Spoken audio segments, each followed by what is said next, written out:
Hello, everybody, and welcome back to the Sanderlanche podcast. Today, we're going to be discussing Warbreaker, chapters 17 through 21, wherein, Vivenna and crew come up with some plans.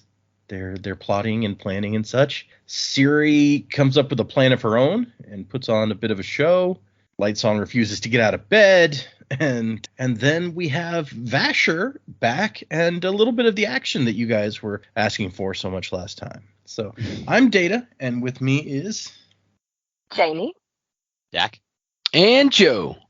So hang on to something, everybody. The Sanderlanche is about to begin. To emerge and to breathe anew, for a purpose so far from my own.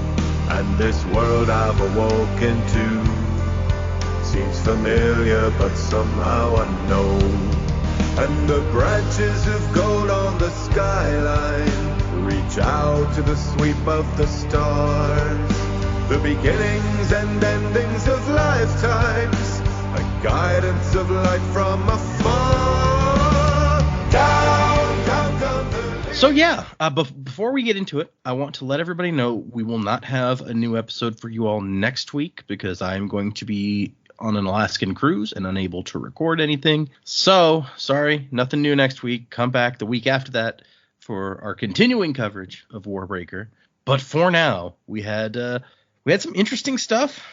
What did you guys think of these 5 chapters? Yeah, I thought they were good. I liked that we got a little bit more with our mercenaries, and I really like Dent. He seems to have a good heart as well. Pleased that we got to see a bit more of Vasher, but honestly terrifies me, this Nightblood sword. But I guess kind of getting a few more hints about what that sword is actually maybe doing. I don't know. Probably more hints in my than anything. Good to see that we've got some progression with Siri and the God King as well. And oh my gosh, isn't that just a sad situation? Like this poor guy. Yeah, that's a predicament I think both Joe and Dak have kind of brought up before about him not aging. Like to an extent is kind of correct, but also it's just horrific. Yeah, but I'm pleased that we've had a little bit of progression in the story from their point of view. Bluefingers, yeah, I don't really fully know what's going on, obviously, with him, but that's he seems pretty scared too. I don't know. Just when you think you've figured something out, not that we've actually figured anything out really, it all changes on us as classic Sanderlanche territory does. Then I really liked it. I thought Vivenna's being handed a pretty rough run, but it was good to kind of see a bit of everyone. Lightsong, yeah, not much going on with him really, but I kind of liked that we've got some more questions there now about his past, and we know someone who might be able to answer some questions, so it'll be interesting to see how that goes going forward. Yep. I like talking about the God King. We've kind of gone back and forth on him. Where you guys are like, oh, this guy's clearly like a jerk, like he's evil and we don't like him. And then Joe and Dak both had theories that, maybe he's like emotionally stunted or intellectually stunted. And that we definitely seem to get the implication of that with the book that he's got. But who knows? He could be like, wanting her to read him a kid's book and still be an evil guy who chops people's heads off in a fountain, for all we know. Yeah, I definitely feel like he is not making decisions in that place at all. He's there to be a pretty figurehead, and probably his oh my gosh, his high priest is being all the jerkiness that everyone needs, but keep him out of sight, out of mind. We just need another heir. Off you go. Yeah, it's awful. I wasn't expecting for him to have had his tongue cut out and they never taught him anything. Like, that's not a way to live. Yeah, Trellides is a jerk, so maybe that's where. I guess he's not writing paper airplane orders like we theorized before, which is a shame because that was really fun. Yeah. Well, he can't write, he can't speak. He could just be drawing. That's true. He could be like an amazing artist. It doesn't sound like they're letting him call any shots. No, he gets to sit in his rooms and not do anything, and then comes out when they want him. And then they're like, go sit in that room, and we're not going to tell you what's going to go on with that naked lady. You'll have to figure it out. Yeah, but imagine that. Like, she's like terrified. He's going, I have no idea what to do here. He's And sitting in his chair going, what do I do? Guess it's kind Yeah. of like a kind spirit, you know. She's not making him do anything. She's like, all right, this gets everyone off our backs. Just, yeah. Yeah, that's Well, funny to me too, because it's like it's like, what in the world is he thinking at that point? It kind of, now that we got through that section, I'm glad we read this stuff together, because like when she's jumping up and down on the bed and he's confused, like it just kind of gives it a whole new level. It's like, yeah, he has no idea what she's doing. Yep. Just like, even like in the previous chapters where she yelled at him, it's like, would you just get it over with already? And he's just like, get what over? Jamie, who did you say during the week that the two mercenaries remind you of? Oh, for anyone who's watched Tangled, the Oh, that's right. the brothers? guys at the snuggly. No, the like the Vikings, or The guys who all sing "I Have a Probably. Dream." Right. Yeah, those I've got guys. a dream. Yeah. That's every time I see these two pop up, I'm like, I hear that song, and it's Now you got me picturing Dent as what's the guy who does one of those voices? The guy from like Everybody Loves Raymond. What's that guy's name? Oh, I don't know, tall guy. Yeah. The brother? I think he's Yeah, done the a few brother. He's done a few Pixar movies, isn't he? Garrett, isn't it? Is that him? Brad Garrett, yeah. Yeah. Now Dent can be Brad Garrett. Of all people. Or Tonk Fa. Maybe if that would seem like a better fit. Does that mean Ray Romano is the other one? I had not considered that, but I don't know if that fits exactly, but it would be funny. Yeah. Unexpected casting choice. Yeah, no, like these are interesting chapters. I really liked seeing the Siri with God King. His name Susabron, and it's like, that's just, I don't know. That one's a bit Elantris-y for me, just like those weird names. So I'll just refer to him as God King because that's just easier. But yeah, no, that whole situation was like good on like Siri at that point when she realized they were listening and she's like, I need to get them off my back. I just thought to myself, well, you could fake it, and then she did exactly that. I was like, yay, good call. And yeah, the God King just didn't respond at all. I'm just like, right, this is really leaning into the whole he's confused and doesn't know what to do. And then once again, we're just like, oh yeah, all right, that panned out. And yeah, like we've already touched on it. It's like, just what a tragic life that guy must have. He's basically, prisoner in a gilded cage. Kind of like Siri. Yeah, basically. I mean, and then, Vasher's chapter really leans on, okay, it looks as though the priests are the real power in this city. So like everything's like leaning very heavily in that direction. Vasher's chapter was interesting, terrifying. Yeah, Nightblood. I don't know what to make of him. It's like, is he like, does he just not have any morality because swords don't have morality, or like was he just an amoral person before he came back into the sword, or whatever? I need to know more about Nightblood, because it seems as though he's an anomaly in this world anyway, because I don't think anyone else, like there doesn't seem to be any other objects that can talk or think. So yeah, he's I speculated last time that he's a person who somehow got imbued into, like, or too much breath or something got imbued into a sword. But like, all right, I need that answered because it's really driving me up the wall. The mercenaries, I really don't trust these guys now. It's like, and I'll go into it more later, but like as soon as they mentioned, oh, we know Vasher, I'm like, really? The most deadly guy with the most deadly sword in the kingdom, and you supposedly lowly mercenaries like know exactly who he is and you plan to fight him before? I'm like, okay, there's more to you guys than we thought. I don't like you. Okay, interesting. Yeah. I mean, yeah, they definitely don't seem to have fond memories of Vasher, and we're not entirely clear on what Vasher's purpose is, but he's one of our perspective characters. We haven't gotten like a bad guy perspective character all that often. No, we haven't. Was it Hrathen and Elantris? Like, well, and yeah, that's the one that leaps out to me. But he did the turn at the end, and exactly, yeah. We debated that doesn't really make him a good guy, but he like points for trying. Well, yeah. And didn't we get a perspective from Telson or no? We got like a brief one from Telson, I think. Now that you mention it, I'd kind of forgotten about that. Well, we got a brief one from Straff Venture. Oh, that's true. Yeah, when he like and And almost a couple dies. from Zane as well. Yeah.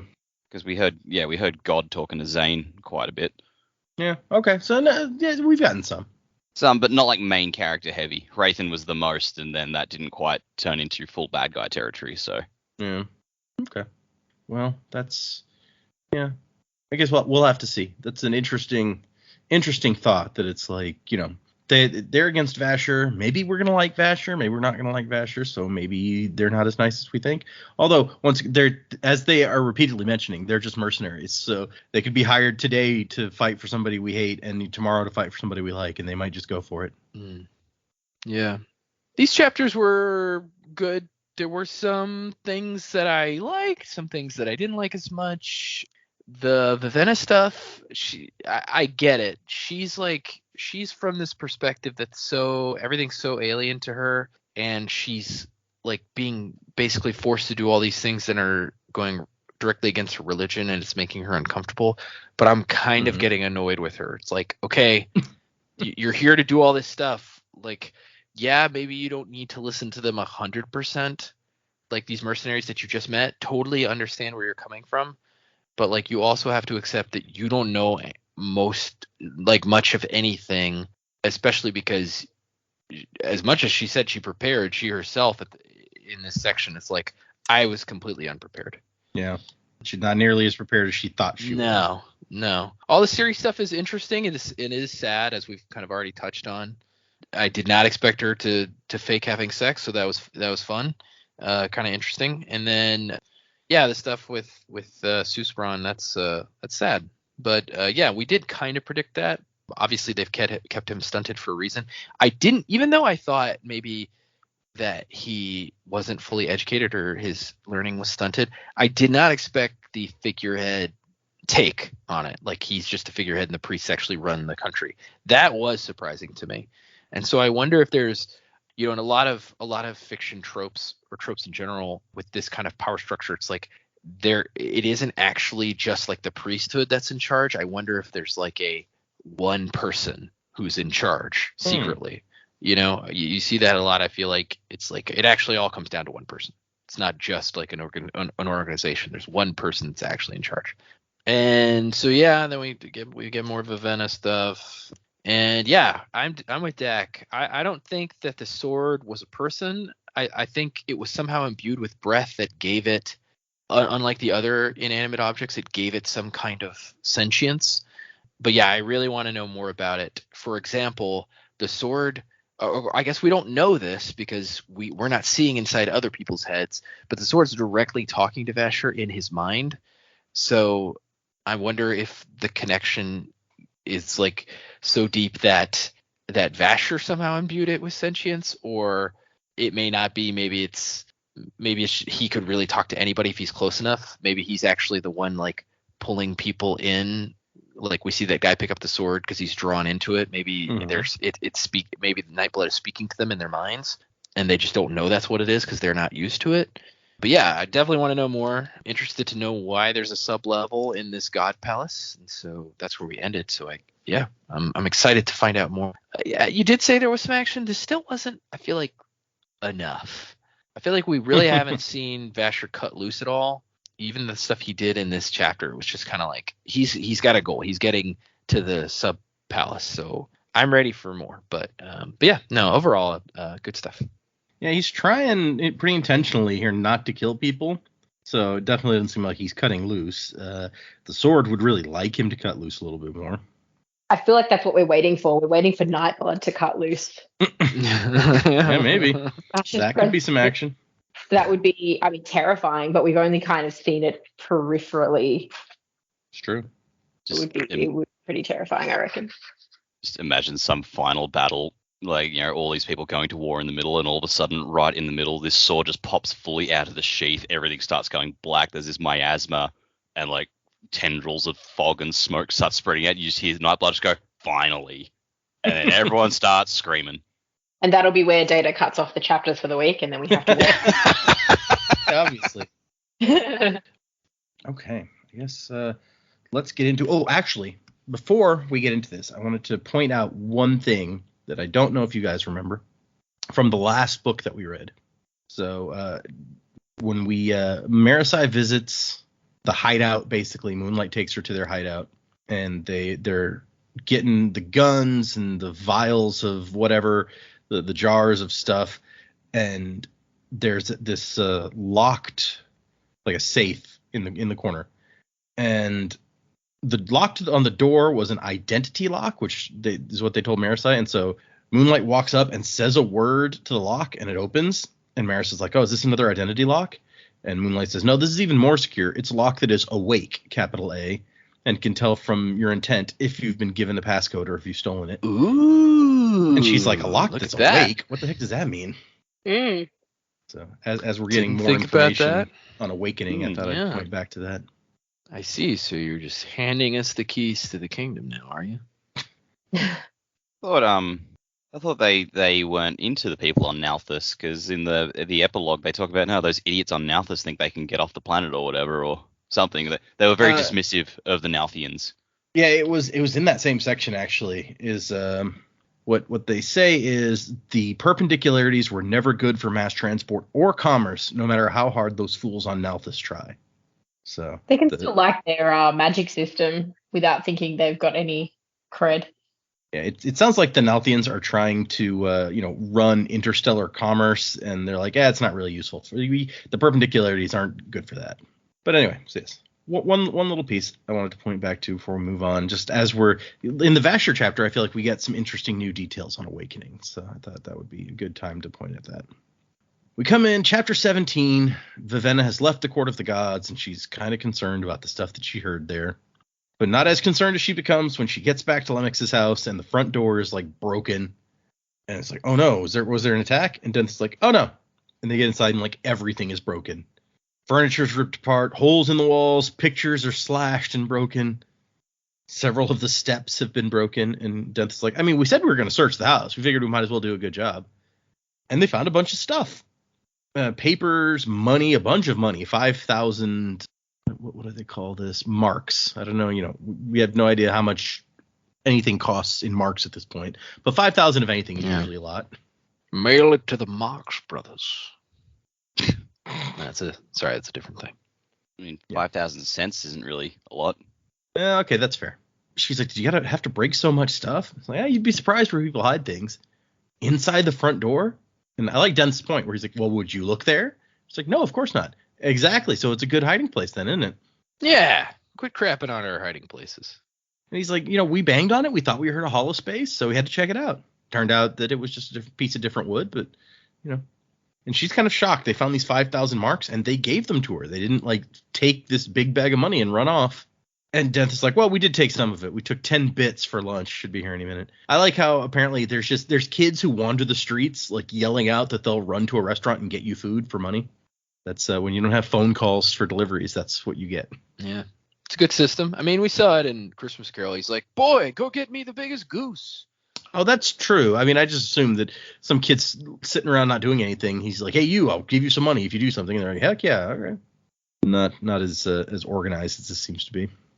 And so she reads through the papers, and she's not super happy with what she finds. She finds these letters from her father, which not only confirming that he sent the money specifically to buy the breaths, so it's like he's going against their religion, but also her dad admits to his friend the spy that he is not going to send Vivenna because she's his favorite, and he couldn't stand sending her. And so it's like the exact opposite of what he'd said after he sent Siri. So she's very unhappy about this. To have suspected it and then been told one thing and then to have been like, no, actually, I really can't lose her.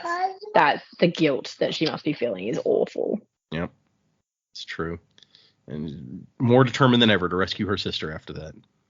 So very disappointed in her dad on multiple levels here. And this is the one part of the annotations I think I'm going to bring out this week where it's just like, do you think that King Dedalin did wrong here? Not about her, but about the breaths. And Brandon's like, well, I mean, I don't know. I'm not here to give answers to that. But, getting Lemex into the court of the gods was very important. Without access, you had to rely on paying people to take notes. So it's much better to get your actual spy in there. And the easiest and least noticeable way to do that is to get him a bunch of breaths. He says, I don't expect the readers to be shocked by what he did. The tone of the book presents Awakening as far less inherently evil than Vivenna sees it. I'm afraid that's a bias I can't stamp out, since I myself see the power as being something other than evil. Neutral, really, as most of my magic systems are. But I do think it's important to hold to your own personal code. So from Vivenna's perspective, she's rightly shocked by what her father did. But then maybe that's a sign that she wouldn't have made as good a queen as she and her father assumed she would have, because she's willing to sacrifice herself, but she's not willing to do these kind of things that maybe go against her personal code for the best of her country, basically. So I don't know. What do you guys think? Yeah, I think I would probably agree with that.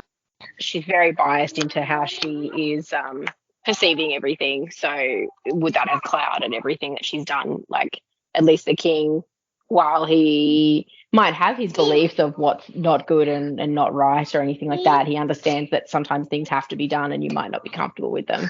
Whereas, I mean, I hope that Vivenna will get to that point, but right now she's definitely not receptive to it at all. That's true. I mean, do you want someone who's like really committed to their system of morality to get to a point where she's like, it's okay to like break my moral code in some situations? Is that a good thing? Or is, I don't know. Yeah, I mean, yeah, it's a really hard, it's a moral dilemma, really, isn't it? Like, at what point where's your line, and at what point do you cross it? Like, what constitutes you finding it acceptable to cross your line? And it's not only your beliefs, it's the beliefs of your people as well. Yeah, I don't know. That's a really hard question. Yeah, it's true. It's fair. The place I always go back to for moral dilemmas like that is actually the end of Dragon Ball Abridged, where it's Gohan versus Cell, and Gohan's like, no, I'm not going to fight you, I'm a pacifist, and Cell's like, oh, good for you. You can stand proud next to all the bodies of the people who died because you refused to fight. I'm like, oh, all right, touche. And I think that's a similar thing now. It's like, yeah, good. Hang on to your morals right now while your country burns. Yeah, I think Denth kind of makes that same point in these chapters. That's a good point out. That's true. Yep. And it's a real risk and reward. Like, you go, okay, well, if I don't fight, or if I don't have someone with breaths to get in, like, for him, he's going, you've got enough to now get in. Don't go overboard. You've got enough to get 50, which will get you into the court of the gods. Obviously, then Lemix took that a bit further, but like, do what you have to do, because without this information, we're blind, and then we're all sitting ducks, all dead. Like, you've got to weigh up the cost to your people, your 50 souls for the good of thousands, or that's it, you're all gone. Like, right. Whereas if it was like, your information was, where's the best restaurant I might eat while I'm living here, well then no, that's not worth 50 breaths to go into the court. So yeah, I wonder if that's in the spy reports.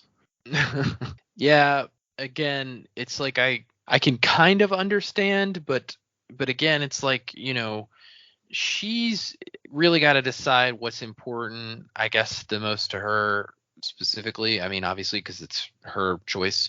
But again, you can see it from both perspectives. It's like, what are you willing to sacrifice to protect your country? Are you willing to sacrifice everything you stand for?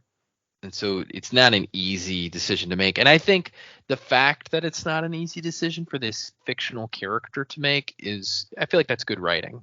It's not like, no, I'm just going to immediately forsake everything. It's like, that's not realistic. That's not how people approach things realistically, I don't think. So, yeah, I think it's kind of a good balance of like, she's giving in on some things, but there are other things that she's not ready to give in on yet. That's true. We do see her give in on some things in these very chapters. So yeah. Like, it's been a day and she's assaulted with it all at once. Like, I can that it's going to take some time to come to terms with. Yeah, she really hasn't been here very long. That's true. I wasn't even thinking about that, but it has not been very long at all. Okay. Continuing in here. So she goes back downstairs and she's like, okay, so I've got an idea about what was going on. Basically, everyone my dad and Lemix were both pretty sure that war is coming.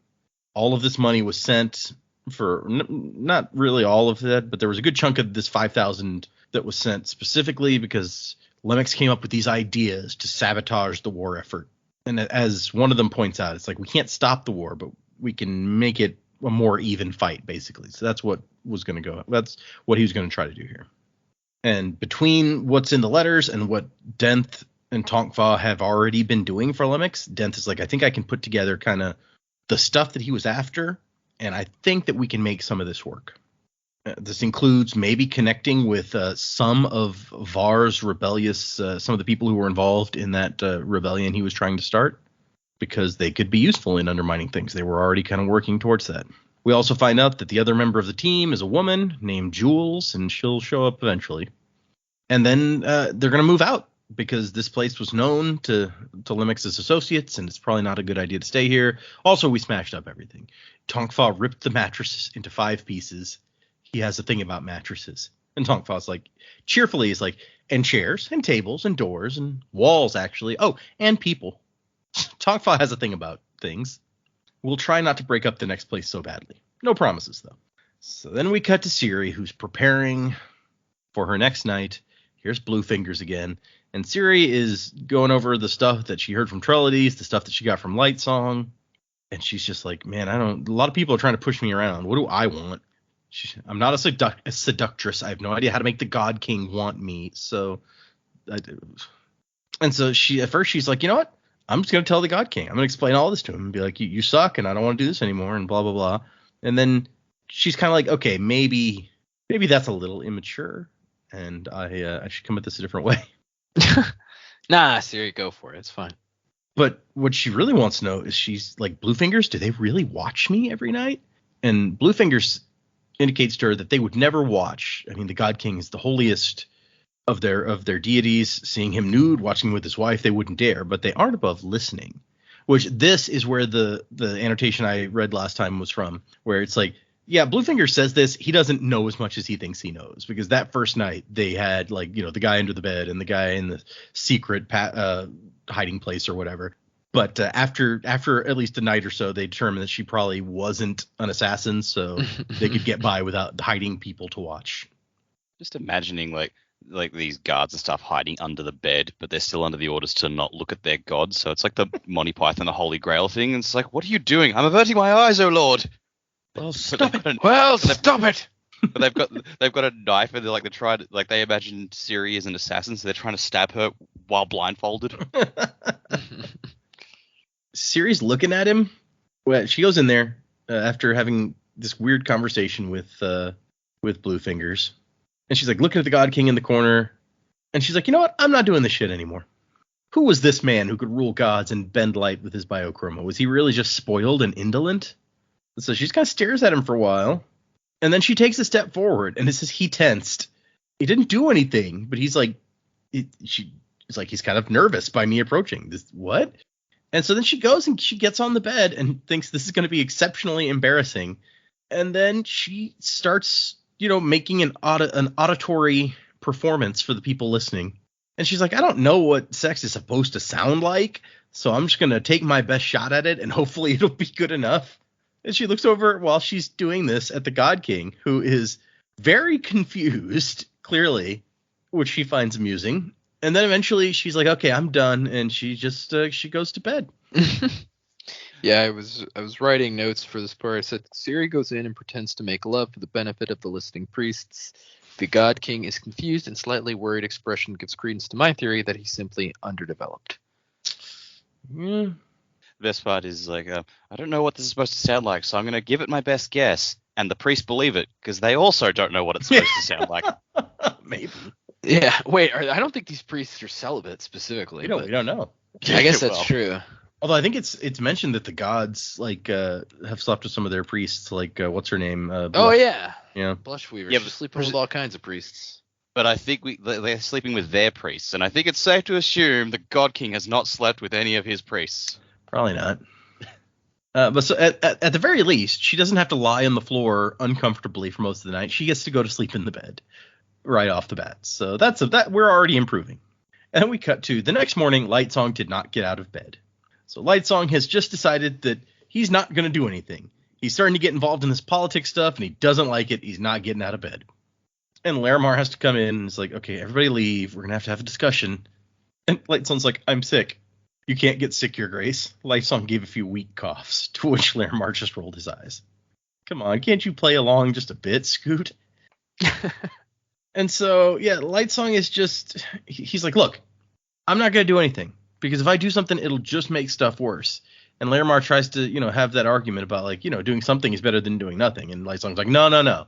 You know me. I'm just going to screw this up. Like, there's no way that I can contribute in a positive way here. And we even get a bit where he's like, Blushweaver's worried the Idrian royals are making a play for the throne. And Scoot's like, well, I mean, do you not agree? And Lightsong's like, no, I mean, they probably are, but I don't think that the queen knows that she's part of anything. I'm worried that Blushweaver is going to crush the child out of fear, that she'll be too aggressive and get us into a war when I don't yet know if that's the right thing to do. And Larimar's like, well, I mean, it sounds like you've got a handle on this, but I don't want to be part of it, Scoot. You can't avoid politics. I can if I don't get out of bed. All right. Well. And this is where Larimar reveals, he's like, I know you better than you probably think I do. You have always been one of the best men I have known. And Lightsong's like, wait a second, you knew me? That's why you chose to be my priest. You knew me before I died. And he has all these questions. He wants to know about his life before he returned. And Larimar's like, I can't say anything. I've already said too much. And he's like, I could command you to speak. And Larimar says, no, you couldn't. It's like the rain. You say you want to command the weather to change, but you don't believe it deep down. It doesn't obey, and neither would I. And Lightsong's like, yeah, convenient bit of theology there. And there's one thing I want to actually get into in the annotations, but it's mentioned. It's like, yeah, Larimar has been holding on to this little tidbit for a while for just the right moment when Lightsong is being especially intractable, so he could kind of like nudge him into action. And it works. Lightsong is like, okay, let me get out of bed. And even Lightsong's amazed. Like, Larimar didn't actually reveal anything, but I seem to have gotten past my bout of melancholy. Huh.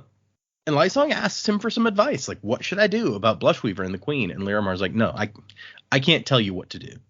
We look at you to guide us. If I tell you, then it would spoil the whole thing.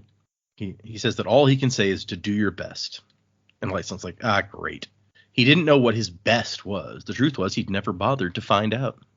That sounds like maybe we've just pushed Lightsong into taking some action and doing some character developing, but who knows? You got to wonder, because everyone's told him, right? You died like honorably, you were brave, all that sort of stuff. Then you've come back as a god. How do you live up to that, especially a title like being brave? Yep.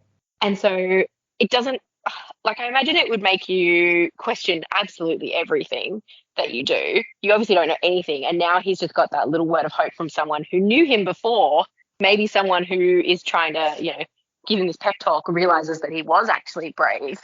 It's just got to be really hard. It's like, how can I ever live up to being this brave person when I don't know what I did? I don't know what I can do. Yep. Yeah. I like that this little pep talk happened. I mean, I hope we get more, and I'm sure that we will get more information as the book goes on. But you've finally got someone who's like, yeah, look, I do know a bit about you. I think that's awesome. We'll never find out who Lightsong was. It's just, it's not going to come up. I would be very sad. But I think it's also part of what makes it effective is that Scoot is a guy that he trusts. I don't know that there's that many people he would trust, but this is somebody that when Scoot says that, he actually believes it. Yeah, absolutely. A proper confidant. That's the end of chapter 18. We're going to go into 19. Back to Denth and the crew. He's like, yeah, the new house. This is nice. Strong wood paddling. Will break very cleanly. And Tonkfa's looking in the closet. Oh, yeah. Like, we could fit half dozen bodies in here in this closet easy. A lot of storage. And then they chuckle to themselves. And then it's like, these are some weird dudes. Like, this mercenary humor. I kind of love it. But for her, I can see how it would be kind of bizarre. And they got a house in a pretty nice neighborhood because she didn't want to be in the crappy neighborhoods, which, I don't blame her. But she's like, this is a modest house by to Talir standards, but it's bigger than the king's palace back home. So, and we find out a little bit about Var, who we met briefly at the beginning. He was a worker in the dye fields. The dye fields kind of suck. Long hours, little more than food for pay. And about 5 years ago, he got this idea that if he convinced all the other workers to give him their breath, he might be able to start a revolt against the overseers and it started to work. He became a hero. And got enough attention that the court of the gods was like, okay, we need to do something about this guy. And they did. They caught him good. But they point out, Denth and Tonk Fa, that's like, well, I mean, contacting some of these same people, even though the revolt was not successful, if we kind of start some stuff going on in the dye fields, that's one of their primary sources of income. We already know that from earlier that the Halandran economy, they trade in dyes and textiles. So that could, throwing their economy out of whack could be very helpful to the other side of the war. They're also going to try to get into where the lifeless are stored, and they're like, we can't kill them, but we can kind of mess with them and like muck up how things work a little bit. And Vivenna's like, well, that sounds dangerous. And Denth's like, aha, hazard pay. Tonk Fa, we may not steal your money, but we have nothing against overcharging you for extremely dangerous stunts. That's some good morals there. It's like, we won't steal from you, but we might price gouge you a little bit for our amazing services. No one likes a smart ass. Also, we're going to mess with the food supplies because the lifeless don't eat, but the humans who support the army do. And Vivenna's like, oh, yeah, that sounds good. How are we going to do that? We'll burn some merchant caravans, make it look like bandits, cause a bunch of trouble. Apparently, the priests run a lot of the trade in the city. They have all the money, so they tend to own the supplies. So burning the stuff will make it harder for them to want to go to war. So that kind of contributes to somebody's thought that maybe the priests are even more of a power in the city than just being the priesthood for the gods. They apparently kind of control the economy on some level. So not only are they the religious class, but they're like the rich people too. Isn't that weird coincidence how that works out? And then Vivenna's like, okay, all your plans sound kind of violent. And Denth's like, yeah, okay, we got to go through this. You hire us to do things like undermine a country's ability to wage war and then complain that we're too violent. Maybe we should just buy puppies for all of your enemies and send them with nice apologetic notes asking them to stop being so mean. He's got a good point. He's got a good point, but you didn't have to be like that about it. And then Tonk Fa, and then when they don't stop, we could kill the puppies. Okay, that's almost a little over the line with the mercenary humor. That's yeah, come on, Tonk Fa. Stop talking about killing puppies. John Wick has entered the chat. And Denth is like, Princess, these people want to attack your homeland. You are the greatest threat to their power. And now they're going to get a kid from your sister who will be of the royal bloodline. It is in their best interest to kill everybody else of the royal bloodline after that so that they have the only remaining claim. Also good points. Then it's like, okay, I mean, yeah, all right. And here's when a lifeless soldier shows up. His gray skin, gray eyes, no color at all. And Vivenna's like, Denth, attack! Tonk Fa barely cracked an eye open. Ah, well, Denth said, looks like we've been discovered by the City Watch. Pity, Tonk Fa said. This was looking like it'd be a fun job. Nothing but execution for us now. Just very deadpan. I like it a lot.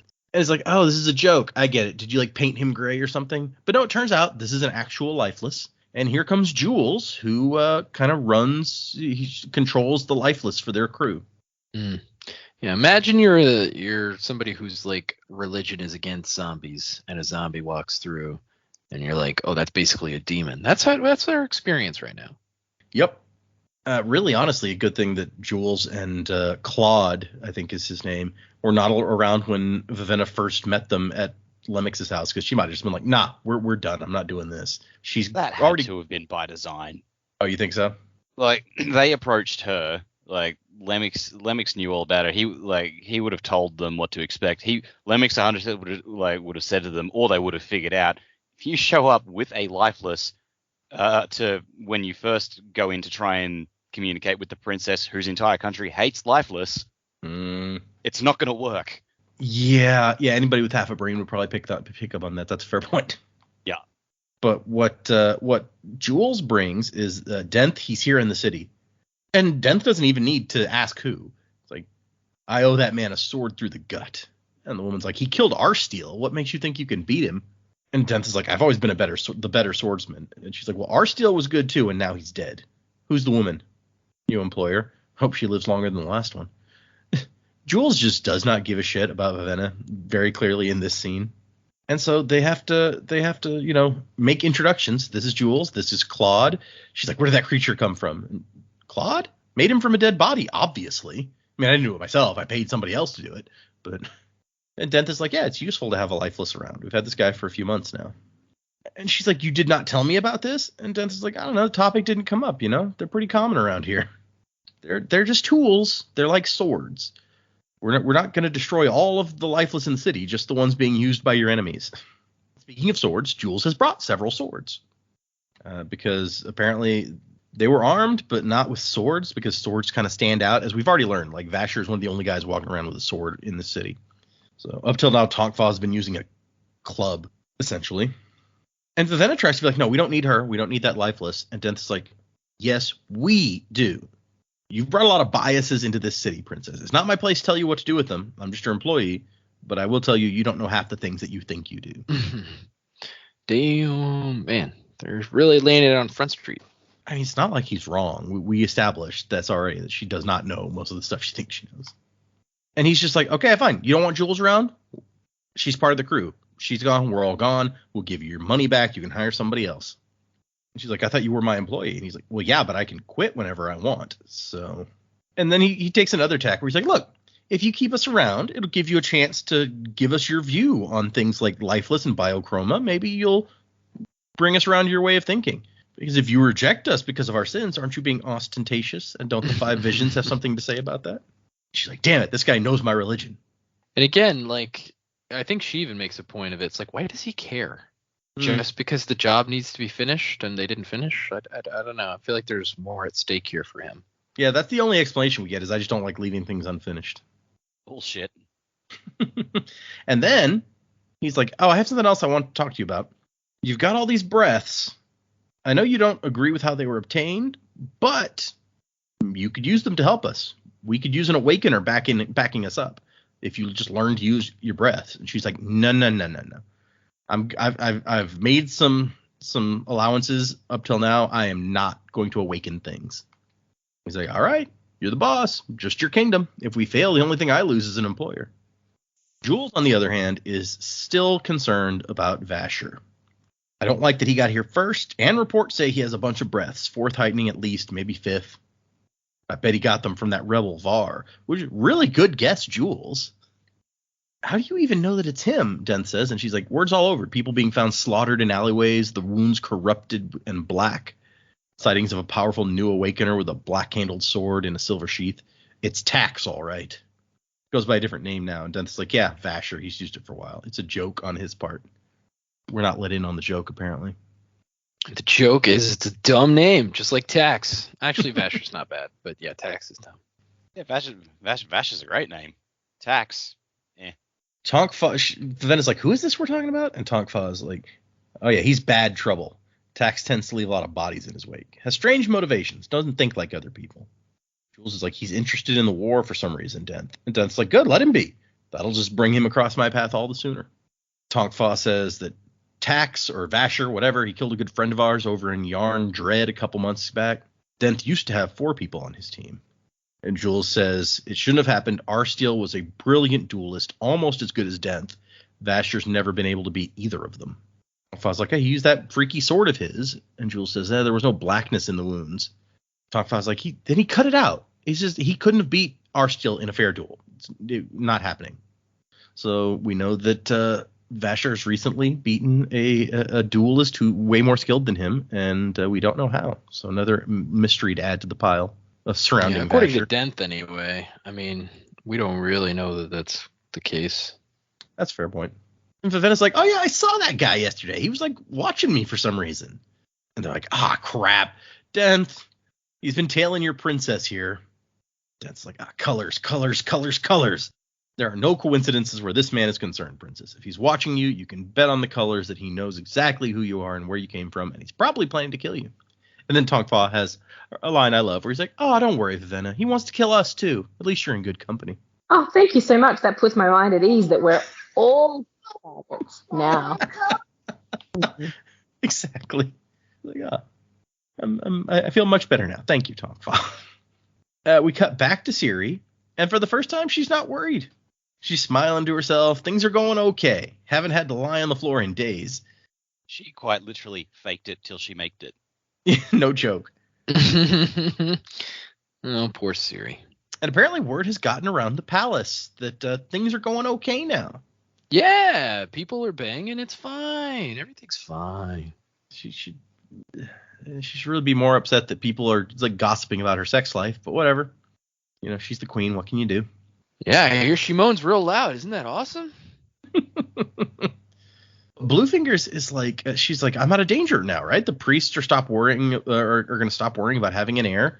And Bluefingers is like, doing your duty as the vessel was the danger I was trying to warn you about.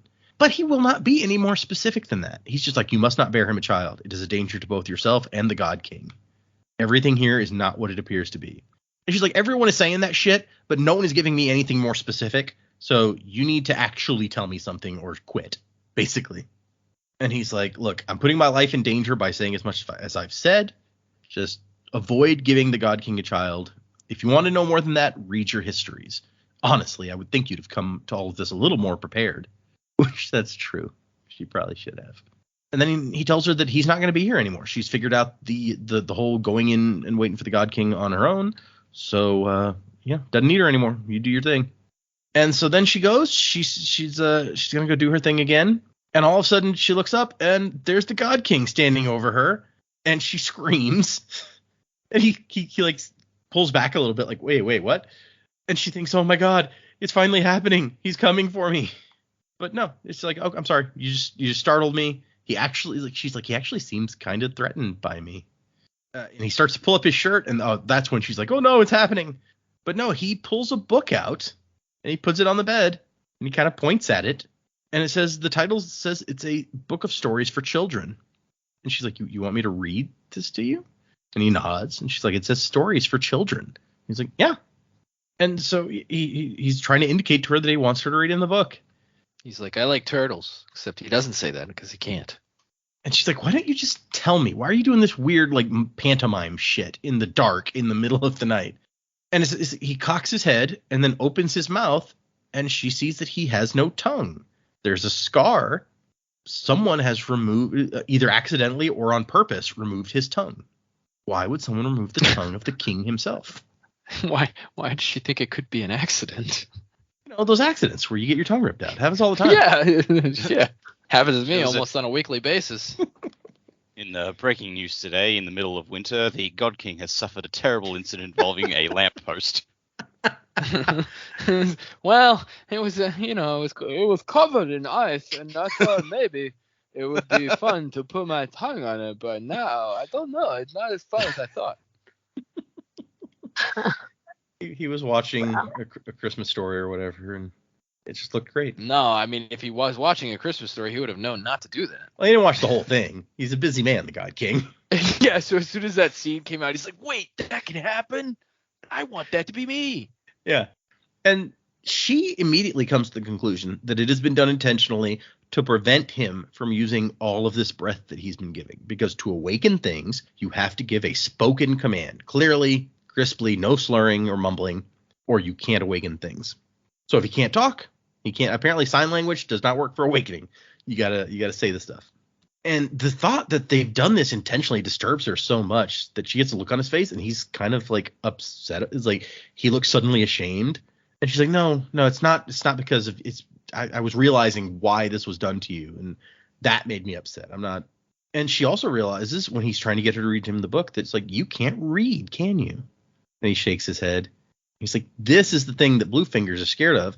You're not a king. You're a puppet, a figurehead that they parade around with your crazy strong biochromatic aura to impress everybody.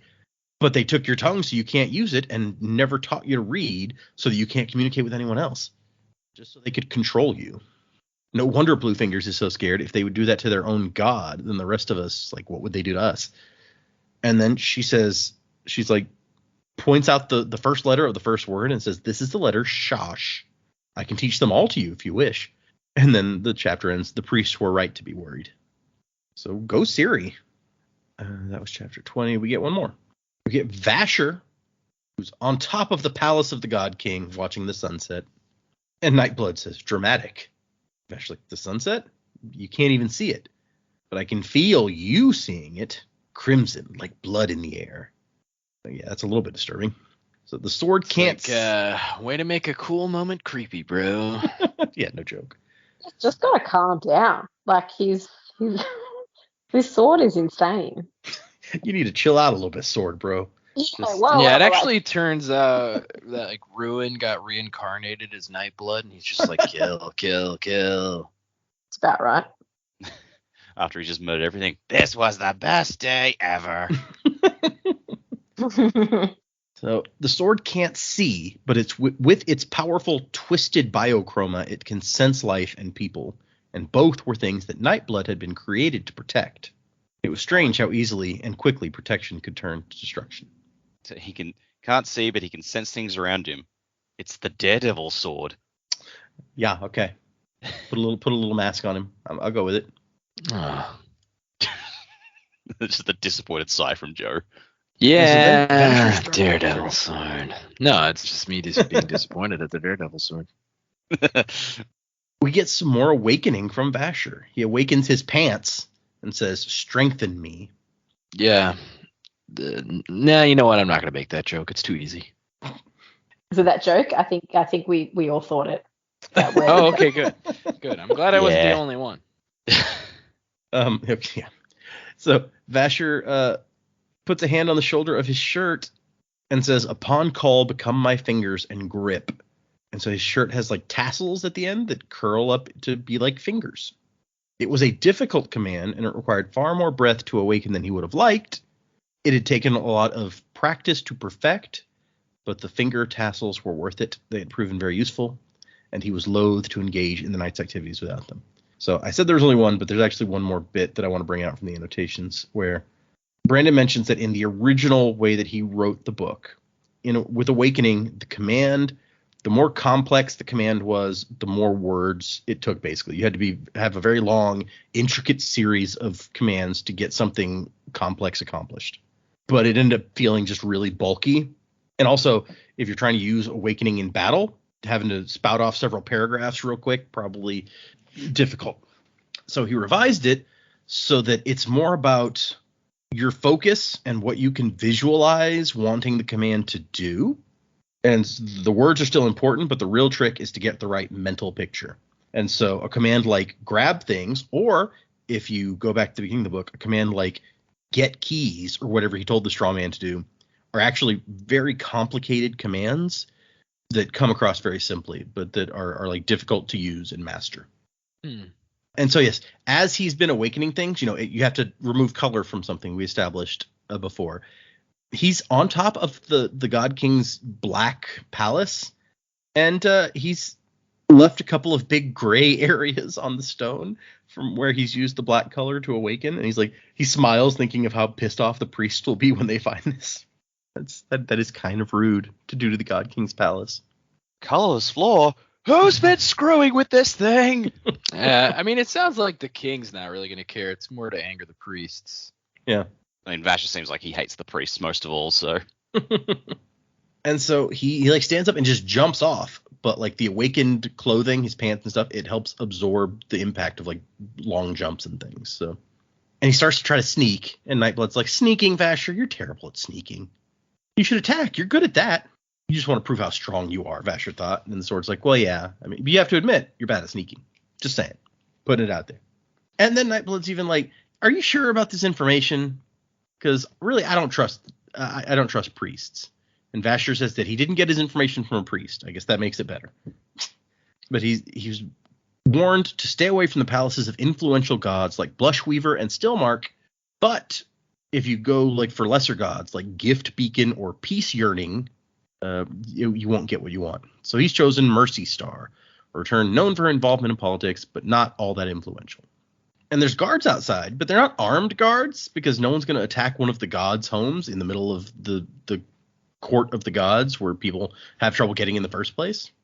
And so Vasher decides he's going to do a bit, kind of like Loki and Thor have bits and Wax and Wayne have bits. He's going to do the crazy bit. And Nightblood's like, "Oh, the crazy disguise. Come on, you're cleverer than that." And I like Vasher's thought, it'll work. This is the court of the gods. Nothing attracts the unbalanced more than the prospect of meeting deities. Which, I'm not going to doubt that. And so he just pretends to be a crazy guy talking to himself, walking up to the palace. And one of the guards is like, hey, how'd you get in here? Come on, let's get you to the gate, see if there's a shelter still taking people for the night. And he hesitates because he didn't expect kindness from these guys. And it makes him feel kind of guilty for what he's going to have to do. Because then he beats the guy up. He really, like, the tassels on his sleeve mimic his fingers and form a fist and grab the guard by the neck and start choking him out. I just like the thought of him being like, I feel bad, but not that bad. So Yeah, I'm still going to do it. Yeah. I'm not going to not choke you out.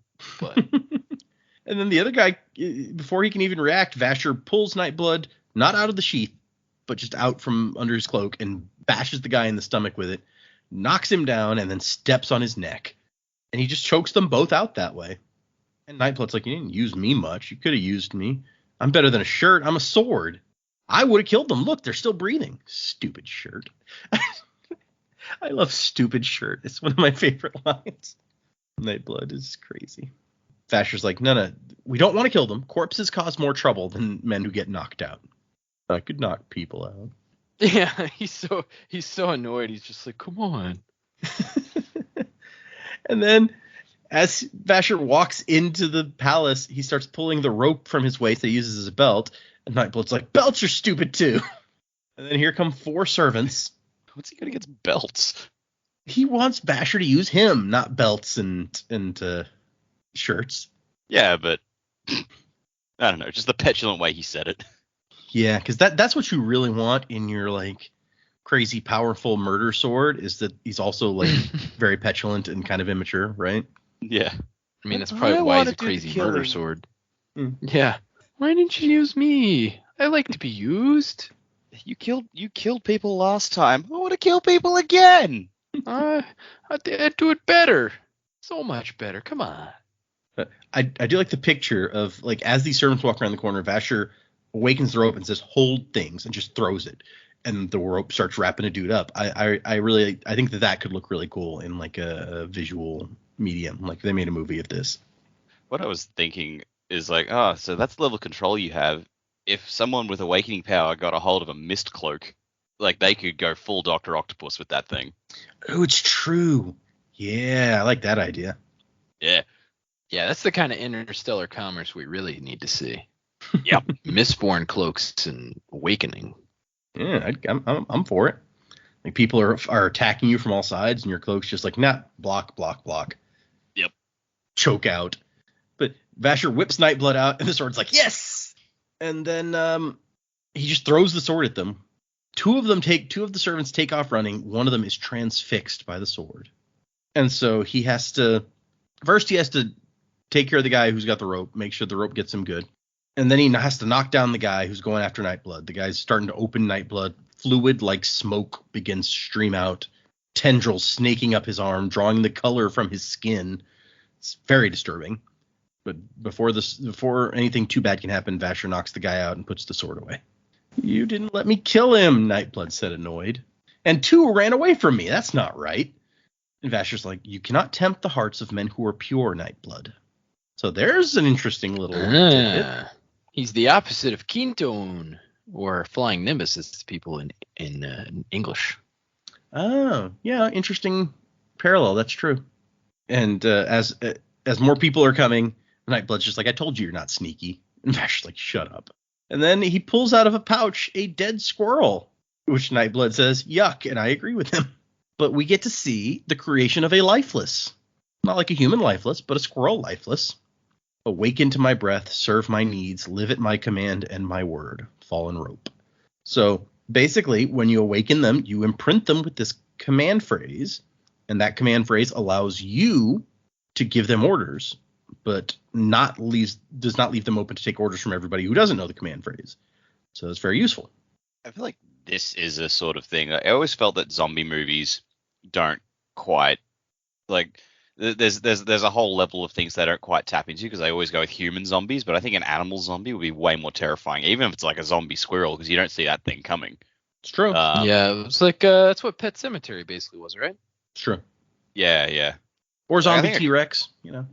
Zombie T-Rex, yeah. It's like there's so much you could do with that concept, and that would just be fucking scary. Like, can you imagine like a zombie skunk? Oh, That's unpleasant, yeah. That could be really horrific. Yeah. But it takes exactly one breath to awaken this thing, but we find out that you cannot get that breath back. Creating a lifeless is a permanent act.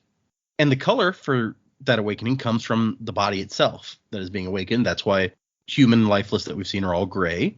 And squirrel also becomes gray. But Vasher says that that's really similar to what the squirrel already looked like. That's why he likes to use them. It's a gray Weird, but squirrel, okay. so it looks real. Yeah. I mean, it makes sense. Like, people aren't going to immediately associate it as lifeless, so That's they true. may not be looking for somebody who's commanding a lifeless. They're just like, how did that squirrel get in here? So the orders that Vasher gives the squirrel are make noise, run around, bite people who are not me, which is a good specification that you're like, maybe he forgot to say that the first time. Because you imagine he's a bite people, and he's like, not me, ow. You know that's happened in the past. Yeah, I feel like it must have, right? So he sends it off to distract all the servants and the priests and such. Lifeless could be difficult to stop, particularly a fresh one with orders to bite. I love that he knows this. So yeah, this wasn't the most action-y action ever, but I enjoy it. And what he finds, what he was told he would find, is a secret tunnel. Secret tunnel. And that's not supposed to be here. Returns to palaces are only supposed to be one story. And Nightblood says, what if the tunnel doesn't have another way out? And Vasher's like, well, then you'll probably get to kill a lot of people. And we end our last chapter here with the priests of the iridescent tones. It appeared were hiding things from the rest of the kingdom and from their gods. So that's a nice dramatic moment to end it on. Not that I think we're shocked by the fact that the priests are hiding things at this point, but good to know. And yeah, apparently Vasher has an interest in something that they're hiding, although we still have no idea what he's really after. Jules says that he's interested in the war somehow, but how that is, who knows?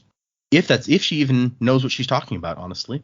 So, predicaments. Where are we going? What is going to happen next in this story? Ooh, okay. What's going to happen next in this story?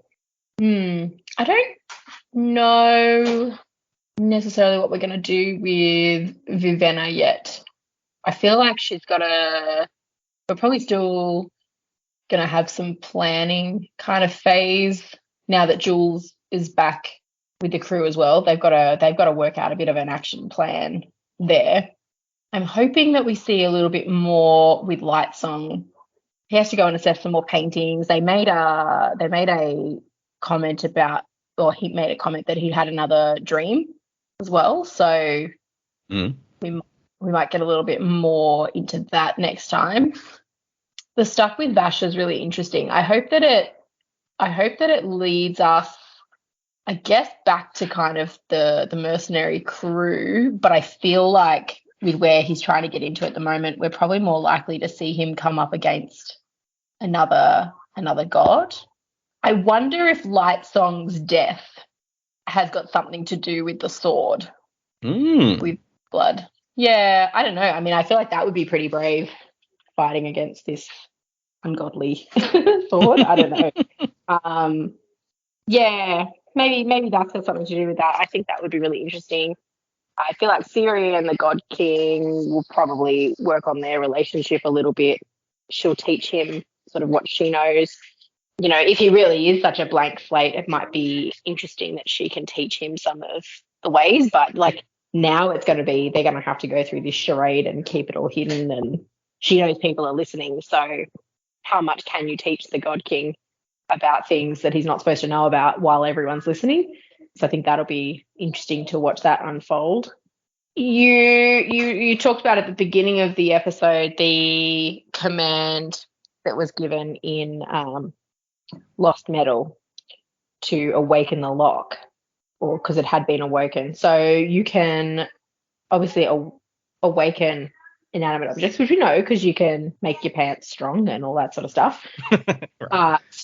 I think we're still leaning towards perhaps it's something, well, awoken, but can you make an inanimate object like into a lifeless? I wonder if that's kind of what happened to our sword. It's not simply something that's been awoken, but maybe it's like one breath from somebody really powerful is now the sword or something. Like I'm not sure how that would necessarily work. to do that. But I want to learn more about that. But I think that would be my gut feel that this sword has been awoken in some sense. Probably not the same as like a normal object, but something maybe a little bit different. Maybe a god's breath. Oh yeah, like if they have their weird special breath, that's a good point. That they can give up to heal something. Maybe they could. Yeah. Okay. Yeah. And another thing I thought would be really interesting is because now you can give away a breath permanently, one, without having to give away all of your breath. What an interesting dilemma Vivenna might have if she was to use all of her breath to create her own lifeless army. Eventually, that would suck for her because she clearly doesn't like the lifeless, but she could give away all the breath without giving away her one. Yeah, without giving her own up. That's true. Mm. I mean, assuming that you could differentiate your original one from any of the others, but she could have one left, regardless. Call it her own, you know. Yeah. That's something that I've been confused about too. It's like, is there a difference between your original breath and all the other breaths? Like, is yours unique to you? It doesn't seem that way, but not that we know of, at least. Yeah, that's an interesting alternate take, since we've had Dax theory for a couple episodes now that somehow like a person's personality got into the sword or something, a remnant of a person. But what if it wasn't that? It's just like it was a sword that got awakened and somehow gained sentience. Is that less or more scary than the other possibility? Yeah, I mean, the fact that it has any sentience at all is scary. Yeah, I don't know. I don't know where we're going. It's exciting. There's so many possibilities and thoughts, and yeah, we'll see. We'll see how I fare over time. Okay. Yeah, fair enough. Righto, I've got quite a big one today. I've actually just typed up a whole like thing here. Okay, so bear with me as I spin my bullshit web here. So throughout this book, there's a really heavy-handed theme of like obvious power and not obvious power, and who really is the most powerful that we're looking at. God King is your best example because he has that super powerful aura all around him. Like, he has massive power in the literal sense, but not in the political sense, and he's actually just a prisoner kept in a cage. I think the Returned are all the same. They've got a lot of power themselves, but in the grand scheme of things, they're actually powerless. Like, the populace is told they are powerful, but they're kept in line by the priests, and they believe themselves above the priests, but the priests are running things. So that's all stuff we've seen. And then, as Siri is discovering, you're actually most powerful when you appear powerless. Because the priests are running the show. Vasher is learning that as well. But Siri's learning to exploit that herself. It's like she appears to the priests, she appears to be powerless, just like she's just there as a vessel to grant them an heir to the God King. And she's learning to exploit that because she's teaching the God King to read and teach him to write. So she's like actually got a bit of power they don't see, and she's teaching the God King to exploit his power because the populace believes in the God King's power. And so when he learns to read and write, he can actually do things to take the power away from the priests and take it back to himself. Like their control will fall away. So he will then like start to use the political power rather than his actual power, because he can't use it. He doesn't have a tongue. He can't talk. So that's where that's going to go. Like, through some subterfuge, like the God King is actually, I think he's actually probably a fairly smart guy, but he just feels powerless, so he can't do anything with it. And once he learns to read and write, and he can issue his own edicts and stuff, he will take his power back as he's supposed to. I think it's interesting, just as a side note, that was Vivenna's plan all along, but she probably wouldn't have pulled it off. But Siri, because she's even in Idris, no one paid attention to her. She was just like the flighty little princess. No one thought she had any skill at all, and she's the one who's going to pull this off. Like, Nightblood is another example of this. He has like unspeakable, horrible power, but he's contained in a sheath and in the shape of a sword. So he's actually powerless unless someone uses him in a certain way, and that's what Siri's doing with the God King. So that's one part of all this. But I think this is all just another bit of misdirection on Brandon's part. I think we're still pretty early in the book, and the curtain on the priest it feels like it's been pulled back in a really unsubtle fashion. So I think, he's made it very, very obvious that they're running the show. So I think there's another layer all down who's actually got the most power in this situation. And I actually think it's the mercenaries. I think it's Denth, Tongfar, and Jules. Ooh. And the reason for that is, like, they are harping on, like, Jules not so much because we've only just met her, but like they're harping on so much about how they're just lowly mercenaries. Everyone looks down on them. They're the bottom of society, and they lean on this so hard. Vivenna's not as good at spycraft and subterfuge as she likes to think she is. She believes it all at face value, and she doesn't suspect that it might be an act. But there are just a few things happening with these guys that make me think you're not just simple mercenaries. Like, they know all about the members of the rebellions and the underworld than just a gang of simple mercenaries would. They're pushing her to do things like that she wouldn't otherwise have thought to do. So it makes me think they have an angle on it. I think they're they're much more prominent in the hidden worlds than we think. And actually, I think their jokes and stuff about it's like, oh, we could hide so many bodies in this cupboard. Like, that's just them having fun with it and seeing how much outrageous bullshit they can say to Vivenna and get away with it, because they're actually just laughing at, like, behind their, they're smiling behind their faces at, like, I can't believe this is working. But the turning point where I started to put this all together was the fact that Jules comes in and says, guys, Vash is here. And I don't think, like, their reaction to that was faked. I think they're just like, oh, fuck, really? Like, they know him personally, which, again, a group of lowly mercenaries, like, if they were just, like, the lowly mercenaries that they claim they are, if they'd really run into Vasher and knew him that well, they'd be dead, all of them, not just their buddy. Because Vasher doesn't seem like the sort of guy. Who's to say they didn't know Vasher earlier? I mean, possibly, but, like, yeah, they know he's a threat to their plans.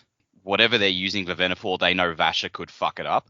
So, like, we've already assumed that Vasher has some connection to the current state of the world.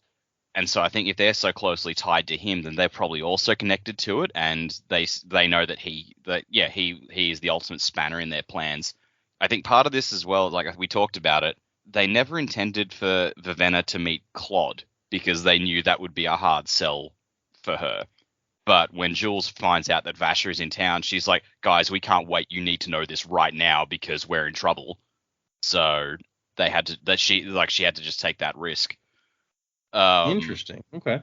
Yeah. So I think these guys, if like, I don't think they're like the real big bad of the book, but I think that they are probably his like whoever the big bad is, they're the most trusted agents of that person, and so they're actually trying to spin things for that to that end, and Vasher is like their biggest problem with it all. And I think that's then going to form the crux of Vivenna and Vasher's relationship. I still think that Vasher is going to teach Vivenna to use the breath, but he's going to somehow get her away from the mercs and try to guide it. He's going to do it begrudgingly. He doesn't want to, and she's not going to trust him. So the onus is going to be on Vasher to prove to her that these mercs have been playing her from the start, and he's actually the one who's going to help her do what she needs to do.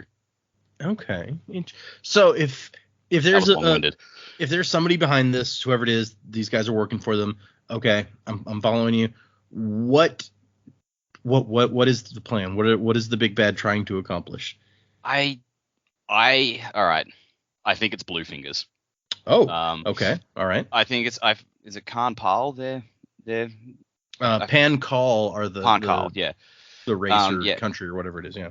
Yeah, like there's just been a couple of little hints about that. I'm just like, maybe there's an uprising for these people. They're trying to throw off the Halandrins and the Idrians all as one, and then they're going to be the ultimate power. Maybe that's the end game of all this. This is all just like spinning out of nowhere. But it's like, again, Bluefingers is like the little unassuming guy.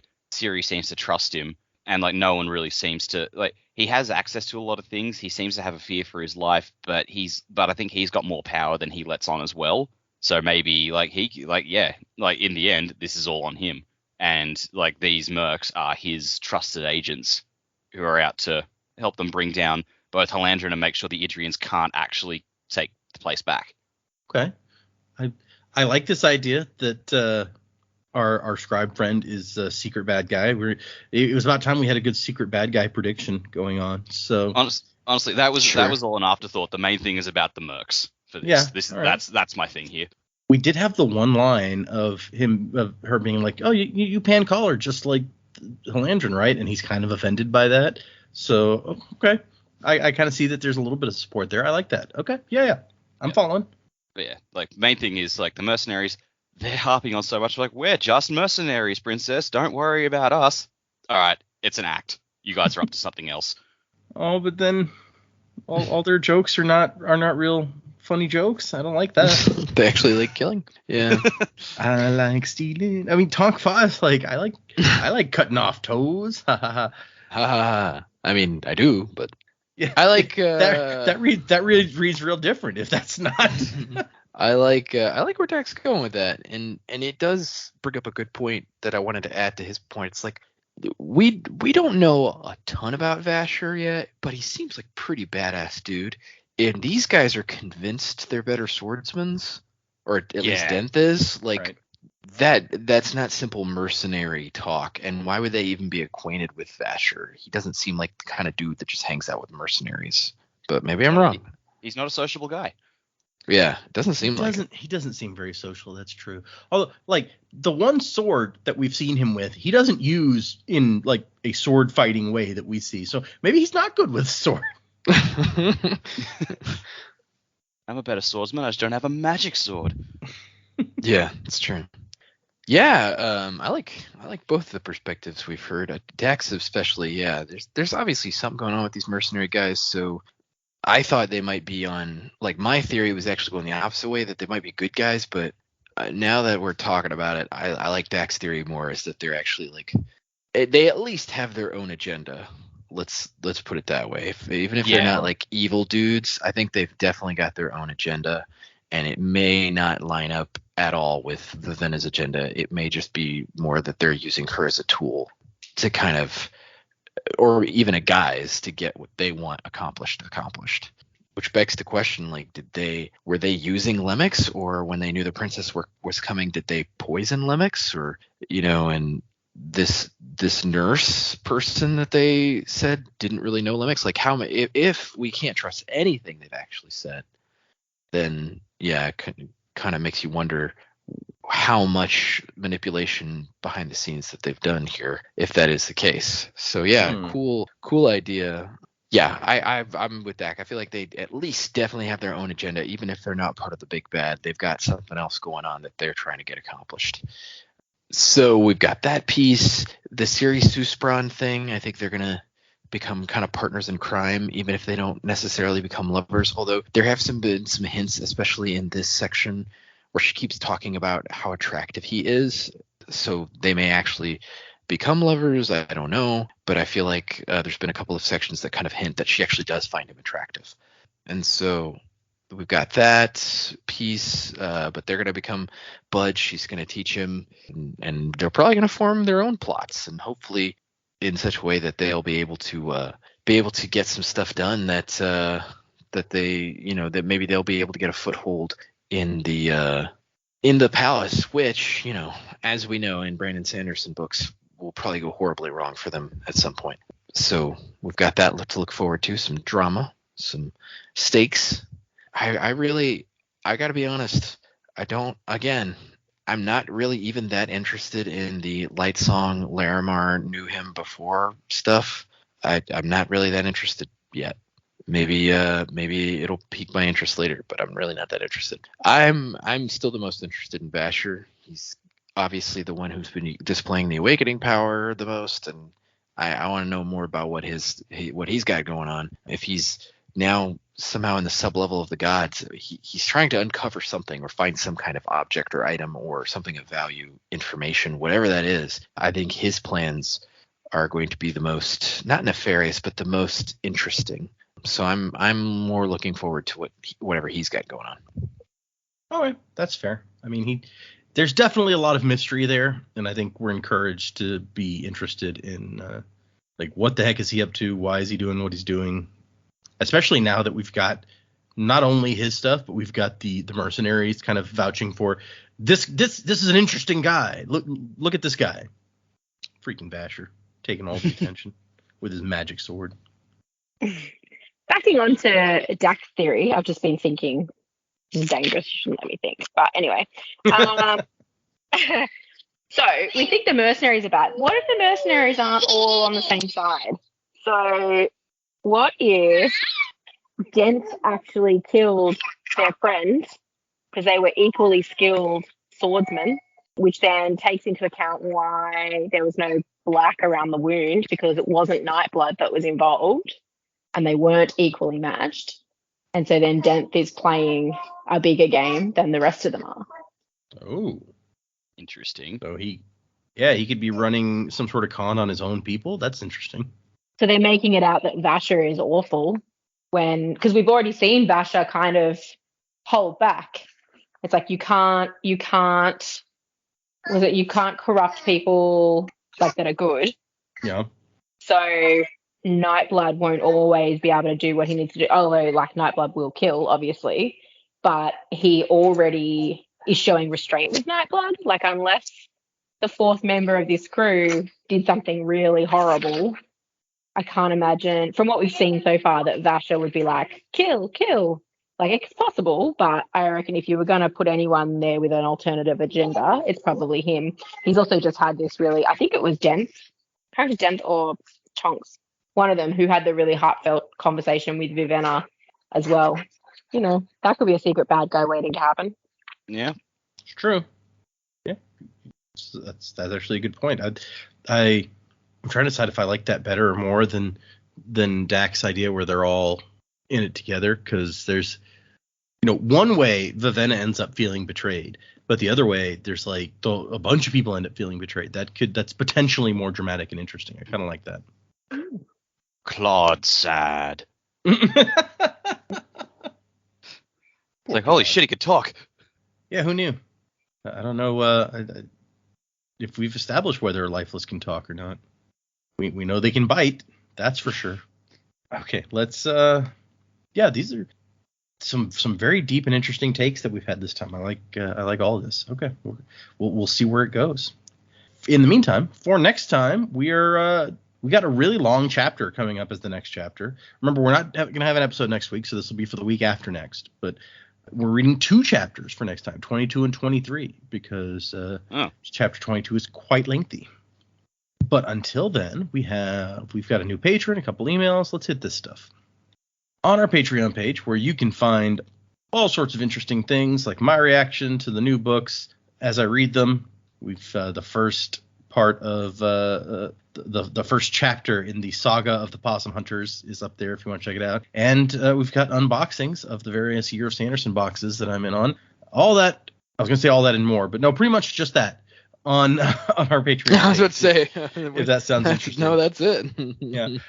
But we have one new patron this week at the ska level, and it is The Sad Panda. The Sad Panda. Yeah. That's so sad.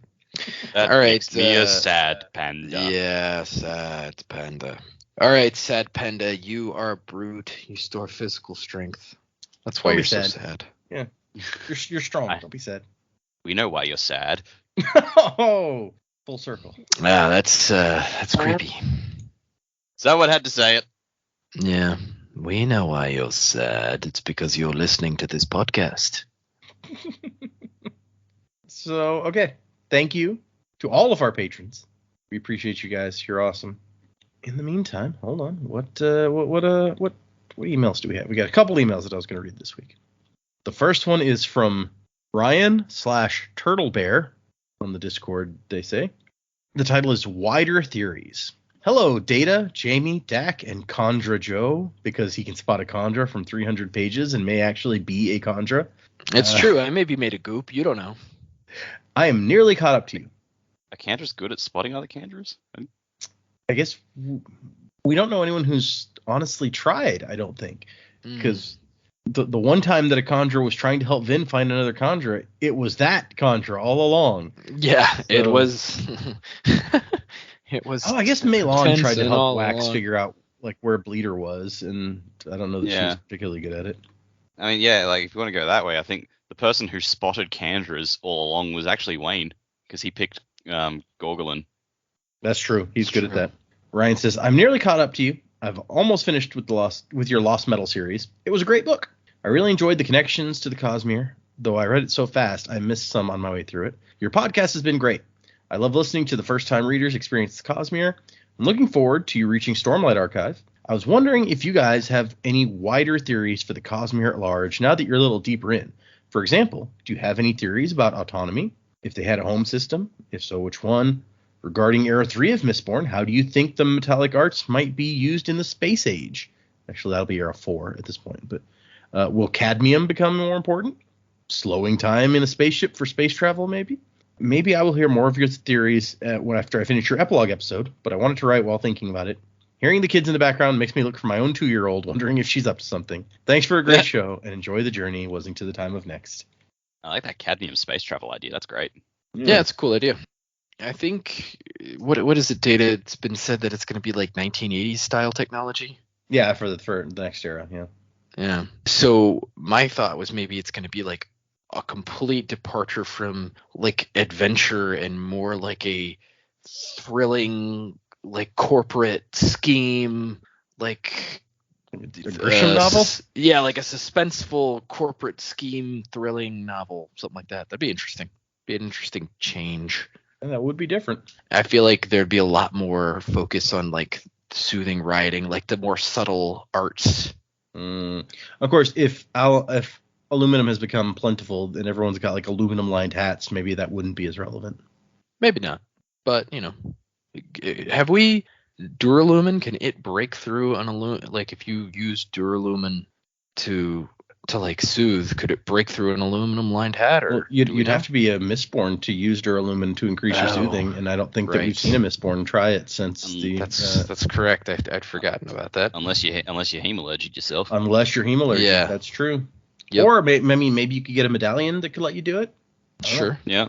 I think we might have touched on it a bit. I thought I think we were talking about Era 3 being sort of like a Cold War style, spy thriller kind of thing. Between the North and the South, and trying to think how use the powers in that kind of a setting, but I think like that'd be a really interesting little twist to it. So many possibilities. I'm excited for it.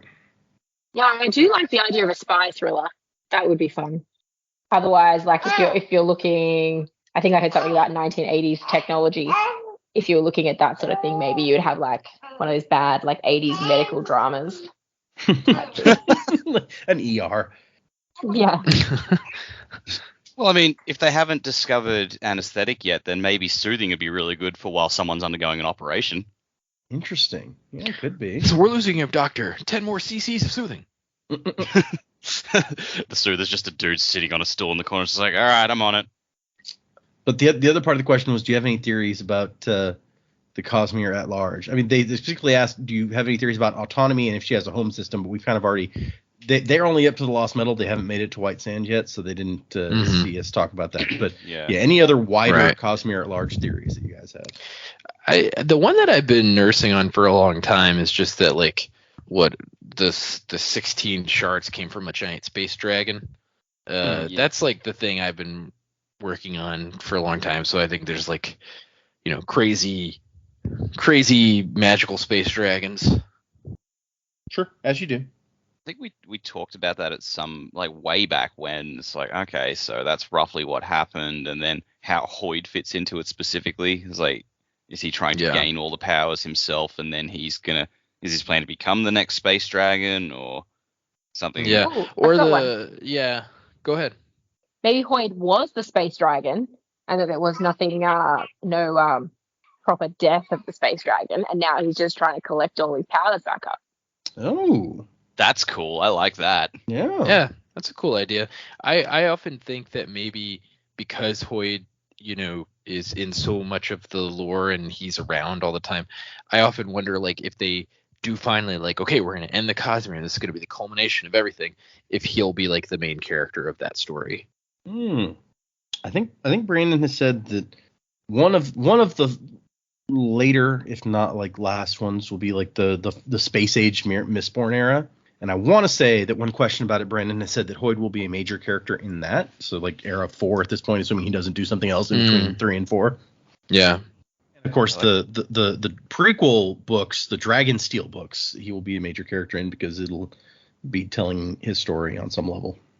Okay. I do actually I really like Jamie's idea that he was at Analsium and it's like they took his power and then just sort of left him there, and he's just like, what the fuck, guys? And like now they just think, oh, he's just so like, they still know who he is because I think Preservation was like when Kelsey was stuck in the well, like, and he mentioned who came through, and Preservation's like, oh, that guy, yeah, he's funny. Like, we didn't. There might be we didn't really bother killing because like we got his power. What's he gonna do to us? And Boy's just like, oh, I'll fucking show you what I'm gonna do to you. Yeah. What you I'm gonna do? sexy You get no drift my way power. through this. Yeah, sexy dragon drifter. The sexy dragon drifter coming to the theaters near you. I don't know that I would go to see that movie. The sexy dragon drifter? Yeah, no, I don't. Actually, yeah, when phrased like that, it does sound uncomfortably close to the dinosaur erotica. Oh yeah, you're right. If dinosaur erotica wasn't enough for you this summer, coming to theaters rated X for X. For The X. sexy dragon drifter. Have you ever wondered what giant scaly penis looks like? Well, now you're gonna know. No. In the sexy dragon drifter. Okay. Moving on from that email. All right. Well, I get you. Every once in a while you got to give them what they want. Yeah, Thanks, Ryan. Sorry. Ryan is just What are going, you "I did not want apologizing this." for? Yeah, exactly. Ryan's out here like, I didn't ask for this. No. Why, Joe? Yeah. You okay. called down the thunder and now you got it. We have one other email, but it's specifically for the last episode of Warbreaker, so we're going to save Kim's email till we get there. That'll be a little while from now. So, if anyone else would like to send us emails, the address is thesanderlanche@gmail.com. Find us on Instagram and Facebook and Patreon and Twitter and all sorts of interweb places. Music by Miracle of Sound. If you want to join the Discord and get in on all the exciting discussions that happen there, what are we talking about today? Reaper is reading 1984 before Secret Project 3 comes out, and it got into a discussion about classic novels and Fahrenheit 451. So that's the kind of things we were talking about today on the Discord. All right. Sweet. Yeah, Sweet. if you want to get in on exciting Fahrenheit 451 level discussion, join up to the Discord. You can find the link at the top of our website. If you're on mobile, you got to open the menu to find it. Yeah. Remember, everybody, no new episode next week, but 2 chapters for the week after that, chapter 22 and 23, for those of you following along, because 22 is a long chapter, and honestly, 23 is not super short itself. So thanks, everybody. We appreciate everyone who listens out there, our emailers, our patrons, people hanging out in the Discord. You're all awesome. Wuzzing to the time of next. Polo.